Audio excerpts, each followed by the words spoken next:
या देवी सर्वभूतेषु मातृरूपेण संस्थिता नमस्तस्यै नमस्तस्यै नमस्तस्यै नमो नमः।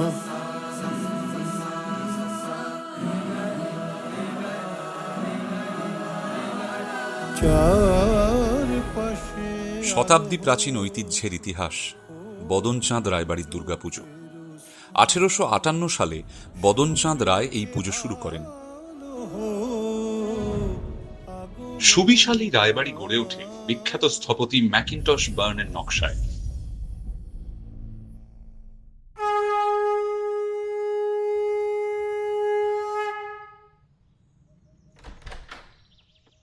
মধ্য কলকাতার সরু গলিতে ইতিহাসের অন্দরমহলে লুকিয়ে রয়েছে এক অনন্য কাহিনী, কলুটোলা রায়বাড়ি। এবারের দুর্গোৎসবের যে পরম্পরা তা কিন্তু শুধু একটি পরিবারের নয়, বরং সমগ্র বাঙালির। এই বছর এই পুজো 168 বছরে পড়েছে। আমাদের পুজো 168তম এবছর। সোশ্যাল মিডিয়া গত 15 বছর ধরে যে ধরনের এই হচ্ছে, তাতে সোশ্যাল মিডিয়ার মাধ্যমে আমাদের বাড়ির পুজো একটা বিশাল প্রচার পেয়েছে। তো ইউনেস্কো ধরুন এসছে, বিভিন্ন সোশ্যাল নেটওয়ার্কের যত ভিডিও আছে ওগুলো দেখে আমাদের বাড়িকে পছন্দ করে। তাতে আমাদের বাড়ির যে কাঠামো বা যা পরিবেশ, এইগুলো দেখে তারা আকৃষ্ট হয় এবং তারা ডিসাইড করে যে আমরা আমাদের যে পরিচিতি যেটা রয়েছে, মানে বিভিন্ন দেশ থেকে যারা আসে, ডেলিগেট যারা আসে, তাদের মাধ্যমে আমরা আপনাদের পুজোটাকে আরও জনসমক্ষে আনতে চাই। কলকাতার দুর্গাপুজো পেয়েছে ইউনেস্কোর হেরিটেজ স্বীকৃতি, আর সেই ইতিহাসের সাক্ষী হতে এই বছর এই বদনচাঁদ রায়ের বাড়িতে আসছে ইউনেস্কোর প্রতিনিধি দল।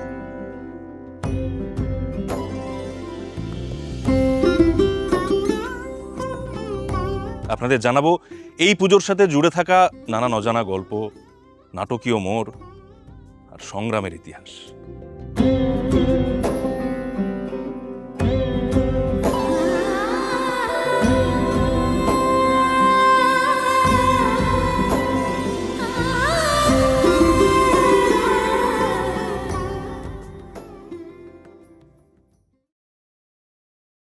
এই বাড়িটার যে মেন গেট আছে পেছন দিকটায়, ওখান থেকে এমনভাবে দাঁড়িয়ে দেখা যায় যে দুর্গা প্রতিমাকে ওখানে দাঁড়ালে পুরোপুরি দেখা যায়। আমাদের বাড়িটা হচ্ছে 5 খিলেন ভেতরে, 5 খিলেন বাইরে। 5 খিলেনের বাড়ি খুব কমই দেখা যায়, ম্যাক্সিমাম জায়গায় 3 খিলেন হয়।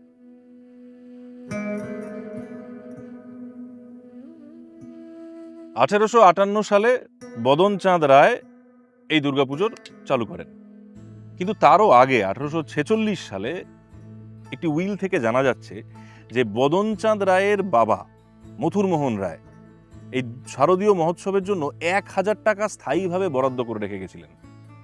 1000 টাকা সে সময় রিজার্ভ ব্যাংকের বর্তমান হিসেব অনুযায়ী সেই টাকার পরিমাণ কিন্তু 1 কোটির কিছু বেশি। তাহলে বোঝাই যাচ্ছে সেই সময় রায়বাড়ির পুজো কি পরিমাণ জাঁকজমকপূর্ণ হতো। আমাদের দুর্গাপুজো এটা 1858 সালে বদন রায় করেছিলেন, কিন্তু সেখানে বলা প্রয়োজন যে তার বাবার উইল 1846 সালে, সেখানেও দুর্গাপুজোর উল্লেখ রয়েছে। সেখানে উল্লেখ রয়েছে শারদীয়া মহাপূজার, এবং সেই পূজায় একটা অ্যালোকেশন করা ছিল 1000 টাকা, 1846 সালের 1000 টাকা।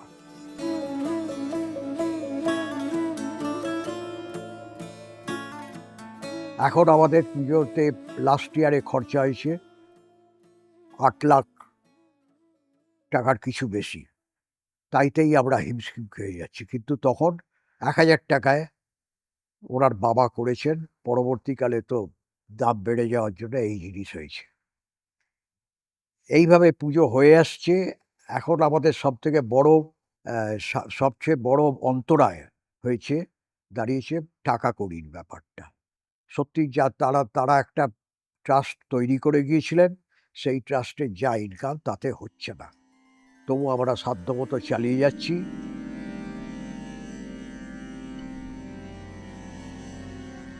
রায়বাড়ি তৈরি করেছিলেন বিখ্যাত স্থপতি ম্যাকিনটশ বার্ন।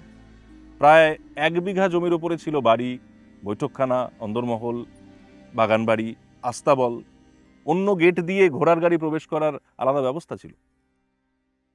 1948-49 সাল নাগাদ এই বাড়ির সদস্য সংখ্যা ছিল প্রায় 100 জন। আসলে এই রায়বাড়ির পূর্বপুরুষেরা আদতে ছিলেন অযোধ্যার বাসিন্দা। সেখান থেকে বর্ধমানের সপ্তগ্রাম হয়ে কলকাতার কলুটোলায় বাড়ি বানান বদনচাঁদ রায়। তবে স্বাধীনতার আগে 1946-এর অস্থির সময় পরিবার বাড়ি ছেড়ে চলে যায়। 1946 সালে তখন হিন্দু মুসলমান রাইট হয়েছিল। আমাদের ওইখানে ঠাকুর গড়েছিল, সেই ঠাকুর গড়া ভেঙে দিয়েছিল। তখন আমাদের এক কাকার বাড়ি দোড়াচাকরেতে রবি ঠাকুরের বাড়ির আগে ওই গড়ির ভেতরে ঢোকবার মুখেতে লাল রঙের বাড়িতে পুজো হয়েছিল। এবং 1 বছর পরে যখন স্বাধীনতা হলো, তারপরেই আমাদেরকে রায়বাহাদুর সত্যেন মুখার্জি বললেন যে আপনাদেরকে বাড়ি ফিরতে হবে। আমরা সেইটা ফিরে এসেছি এবং পুজোও হয়েছিল। সেই সময় অ্যাকচুয়ালি এটা দাঙ্গাটা হয়েছিল আর্টিফিশিয়ালি, মানে তৈরি করা হয়েছিল। যখন ব্রিটিশরা ভারতবর্ষে ঢুকেছিল তখন হিন্দুদেরকে হাতে করে নবাবীদের তাড়ানো হয়েছিল, কিন্তু 1946 সালের দাঙ্গায় ওনারা মুসলিম সম্প্রদায়কে জাগিয়ে তুলে এই দাঙ্গাটা করেছিল স্বাধীনতার আগের বছর।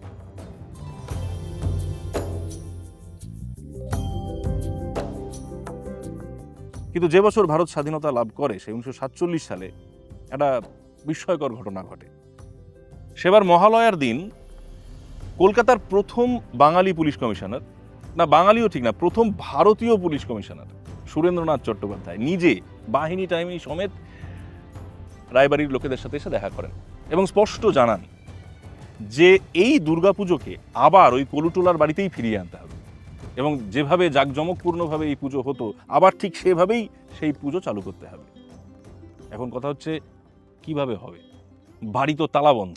যখন স্বাধীনতা পেলাম তখন রায়বাহাদুর সত্যেন মুখার্জি ছিলেন আমাদের পুলিশ কমিশনার। উনি বললেন যে না, আপনাদেরকে এই বাড়িতে পুজো করতে হবে এবং উনি আমাদের এই দুটো গেটেতে 5টা করে আর্ম পুলিশ দিয়ে প্রোটেকশন দিয়ে রেখে দিয়েছিলেন।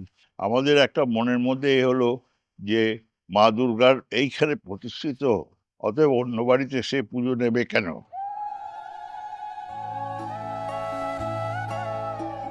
অষ্টমীর দিন কমিশনার নিজে সেই পুজোতে অঞ্জলি দিয়েছিলেন এবং প্রায় 1 মাস প্রচুর পুলিশ সেখানে মোতায়েন রাখা হয়েছিল যাতে সাধারণ মানুষ আত্মবিশ্বাস ফিরে পায়। পেয়েও ছিল, বহু বাঙালি পরিবার আবার ফিরে এসেছিল, আর এইভাবেই একটা স্বাভাবিক ছন্দ সমাজে ফিরে এসেছিল আবার।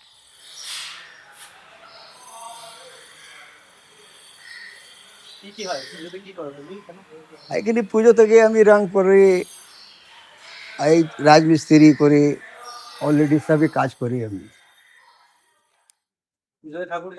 হ্যাঁ, ঠাকুর দেখি আমি। রায়বাড়ির দুর্গাপুজো এখনো প্রায় শতাব্দী প্রাচীন রীতিনীতি মেনে চলে, কিন্তু এখানে পূজিত হন লক্ষ্মীনারায়ণ শ্রীধরজিউ। মহালয়ার ঠিক পরের দিন প্রতিপদে এই শ্রীধরজিউকে তার মন্দির থেকে মণ্ডপের বোধন ঘরে নিয়ে আসা হয়। সেখানে তিনি ষষ্ঠী অবধি পূজিত হন, আর তারপর মা দুর্গার প্রাণ প্রতিষ্ঠা হয়। সপ্তমীতে অন্নভোগ, অষ্টমীতে লুচি ভোগ, আর নবমীতে আমিষ, মাছ রান্না করা হয়। একসময় অষ্টমীর দিন কলাপাতার ওপর স্তূপ করে, সেটাও প্রায় 5-6 ফুট, কামিনী আতপ চাল আর চিনি রাখা হতো। এখানে এখনো আখ আর চাল কুমড়ো বলি দেওয়ার প্রথা চালু আছে। সন্ধি পুজোর সময় 108টা ডাব অর্পণ করার প্রথা। যদিও 4 দিন পুজো, কিন্তু আমাদের আক্ষরিক অর্থে 3-4 মাস আগে থেকে আমাদের এই পরিকল্পনাটা হয়ে থাকে। তখন আমাদের পুজো ঠাকুরের যে কাঠামোর যে মেন যে এটা দুর্গার যে পরিকাঠামো, সেইটাকে আমরা উল্টো রথে আয়োজন করে থাকি, পুজোর মাধ্যমে আমরা এই প্রতিষ্ঠা করে থাকি।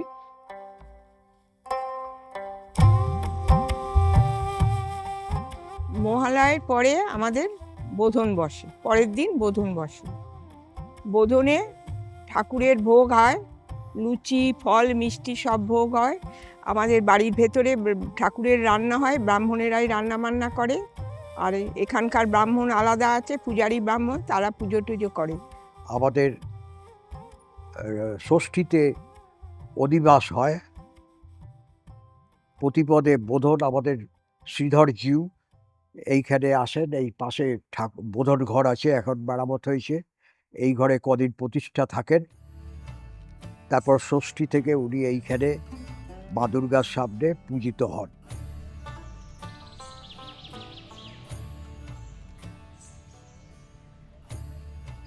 ষষ্ঠীর দিন আমাদের দুপুর থেকে অস্ত্র পরানো শুরু হয়, বিকেল অবধি সেটা সম্পন্ন হয়। তারপর নিজেরা সাজসজ্জা করে ঠাকুর দালানে আমরা নিজেরা সেজে কুজে আসি। আমরা নিজেরা যে যার ভালো কাপড় পরে আসি, তারপরে পুজো শুরু হয়। সকালবেলা সপ্তমীর দিন সকালবেলা কলা বউ চান করতে যায় গঙ্গার ঘাটে। সেই গঙ্গার ঘাট থেকে আসার পরে এই কলা বউয়ের একটা পুজো হয়।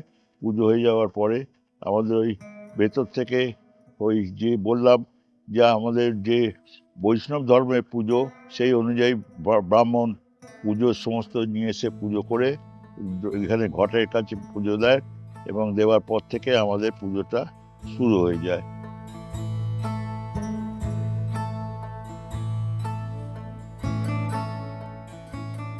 আমাদের অষ্টমীর পর সন্ধি পুজোতে আমাদের 108 ডাব, এছাড়া পরিমাণ মতো চাল, চিনি এবং অন্যান্য সামগ্রী উৎসর্গ করা হয় এই ঠাকুর দালানের এইখানে।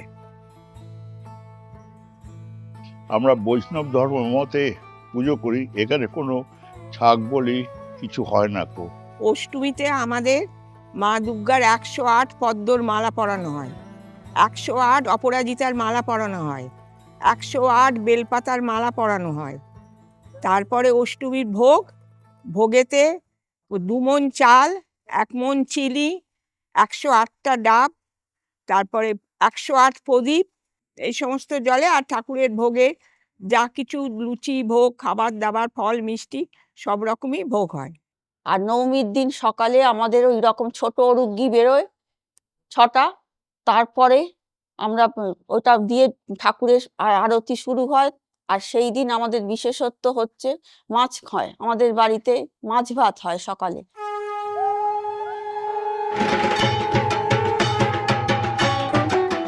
সকালে দশমীর পুজো হয়ে যাওয়ার পর আরতি হয় এবং মায়ের প্রাণ বিসর্জন হয়। সন্ধে 6টা নাগাদ মাকে গঙ্গায় আমাদের কাঁধে করে নিয়ে যাওয়া হয়।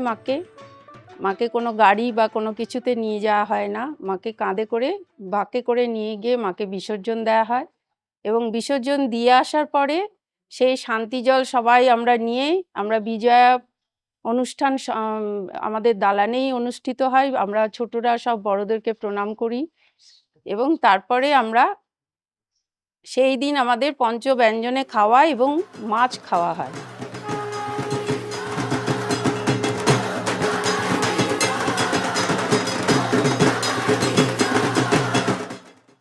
সব শেষে শ্রীধর জিউকে আবার মন্দিরে ফিরিয়ে আনলে দোনলা বন্দুক থেকে গুলি ছোড়া হতো না, সেই রীতি অবশ্য এখনো মানা হয় না। আমাদের লক্ষ্মীনারায়ণ জি হচ্ছে আমাদের কুলদেবতা, এবং তিনি রাইটের সময় আমাদের এক গাছির বাড়িতে চলে গেছেন, সেখান থেকে উনি এসেছেন। এটাই আমাদের সব থেকে বড় আনন্দের ব্যাপার। এই পরিবারের মহিলাদের অলংকারে রয়েছে এক বিশেষত্ব। যে কোনো শুভ অনুষ্ঠানে নাকে বড় নথ আর হাতে সোনার রুলি, যা শুধু অলংকার নয়, প্রজন্ম থেকে প্রজন্ম বয়ে চলা এক উত্তরাধিকার। এই যে আমরা কপালে সিঁদুরটা পরি, যেটা বলে সিঁদুর পাতা, এই সিঁদুর পাতা আমাদের পরতেই হয় পুজোতে। দেখবেন সিঁদুর দেয়া আছে, তার সঙ্গে একটা দেখবেন ছোট মতো পাতা আঁকা আছে। এটা আমাদের নিয়ম, এটা লক্ষণের জিনিস, আমাদের স্ত্রী লক্ষণ।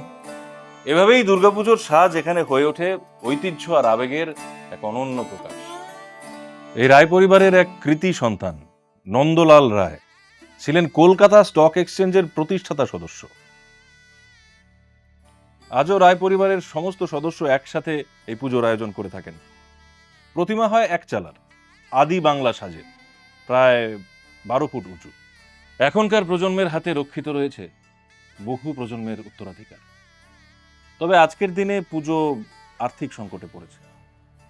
সরকার বারোয়ারি ও সার্বজনীন পুজোগুলোকে আর্থিক সাহায্য দিচ্ছে, কিন্তু বনেদি বাড়ির ঐতিহ্যবাহী পুজোগুলো বঞ্চিত। ঐতিহ্য রক্ষায় সরকারের সাহায্য জরুরি। অর্থাভাবে পুজোর জৌলুস কমছে, বলছেন বাড়ির সদস্যরাই। শুনুন, আগের পুজোর এই রকমই হতো, এখন একটু চাকচিক্য হয়েছে, আর কিছু নেই, সবই এক। ছোটবেলায় যেরকম যেইভাবে অনুষ্ঠান হতো এখনো সেইভাবেই পালন করা হয়, আমরা সেই ট্র্যাডিশনটা মেনটেন করি। এখনকার যারা জেনারেশন আছে তারা হচ্ছে, আমাদের বাড়িতে অ্যাকচুয়ালি এই পুজোটা হচ্ছে পুজোর সময় সবাই মিলে একত্রিত হয়। সারা বছরে তো আর একত্রিত হওয়া যায় না, এই পুজো আসলে তবেই তারা একত্রিত হয়। 168 বছরের এই পুজো আমাদের মনে করিয়ে দেয় যে দুর্গা কেবল শক্তির প্রতীক নন, তিনি ঐক্যের প্রতীক। তবুও কলুটোলার রায়বাড়ির দুর্গাপুজো শুধু এক পরিবারের নয়, এ শহরের ইতিহাসের সাক্ষী। আর এই ঐতিহ্য রক্ষা করা আমাদের সকলের দায়িত্ব।